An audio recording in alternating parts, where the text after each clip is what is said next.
व्यक्ति अपना जीवन यापन कैसे करे वह उसका मौलिक अधिकार है। लिव इन पे चर्चा बहुत ज़ोर शोर से चल रही है, जो कि काफ़ी अनुचित है, उचित नहीं है। जो चीज़ें पर्दे में रहनी चाहिए उसको पर्दे में रहने दिया जाए। आपके घर में अगर गंदगी रहती है तो कोई अतिथि आता है तो उस गंदे को आप ढक देते हो, क्यों नहीं ओपन कर देते हो?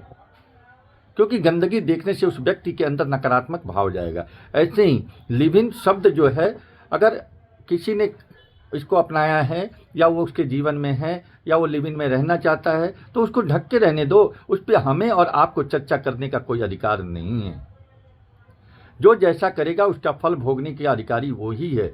वह अपने जीवन का निर्वाह कैसे करेगा यह व्यक्ति का निजी मामला और उसके परिवार का निजी मामला है। तो इस विषय पे सामाजिक रूप से चर्चा नहीं होनी चाहिए, क्योंकि कर्म प्रधान विश्व रचि राखा, जो जस करहिं तस फल चाखा। रामचरितमानस जैसे अमूल्य ग्रंथ हमारे हैं, इसके बाल कांड को पढ़ा जाए, उसके उत्तर कांड को पढ़ा जाए। व्यक्ति जीवन कैसे जिया जाता है इसमें काफ़ी ही विस्तृत रूप से चर्चा किया गया है। हमारे संस्कार कैसे हैं, भारत की संस्कृति कैसी है, ये बताने की ज़रूरत नहीं है। ये दिखता है।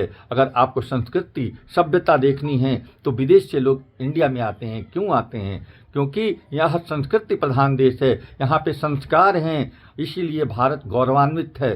भारत का गौरव विश्व के कोने कोने में क्यों है? क्योंकि यहाँ पे संस्कृति है, सनातन की उत्पत्ति हुई है, भगवान ने अवतार लिया है। इसलिए आप जो चीज़ें गुप्त हैं उसको प्रकट न करिए, अपने देश की मर्यादा को धूमिल न करिए। आप जो भी है, जो जैसा कर रहा है उसको करने दीजिए, क्योंकि उसका वह मौलिक अधिकार है। उसको कर्म करने की स्वतंत्रता भगवान की तरफ से मिली है और संविधान की तरफ से भी मिली है कि अगर लिव इन में रहना है तो आपका उम्र कितना होना चाहिए। क्योंकि आप जो है व्यस्त हो चुके हो, आपको अपने जीवन के निर्वाह की चिंता आपको करनी है। तो आपके लिए क्या अच्छा है क्या बुरा है यह आप डिसाइड करो। समाज में इस चीज़ की चर्चा को बंद किया जाए। अगर कोई भी शब्द मेरे खराब लगे हों तो इसके लिए मैं क्षमा मांगता हूं, लेकिन मैं यह सबसे आग्रह करूंगा, चाहे वो धर्मात्मा हो, चाहे महात्मा हो, चाहे वह आम संसार का नागरिक हो, किसी भी धर्म का मानने वाला हो, इस जो चीज़ें गुप्त हैं उसको गुप्त ही रहने दिया जाए और अपने धर्म ग्रंथ को पढ़ा जाए। उसमें संस्कार क्या चीज़ें हैं उसको सीखा जाए।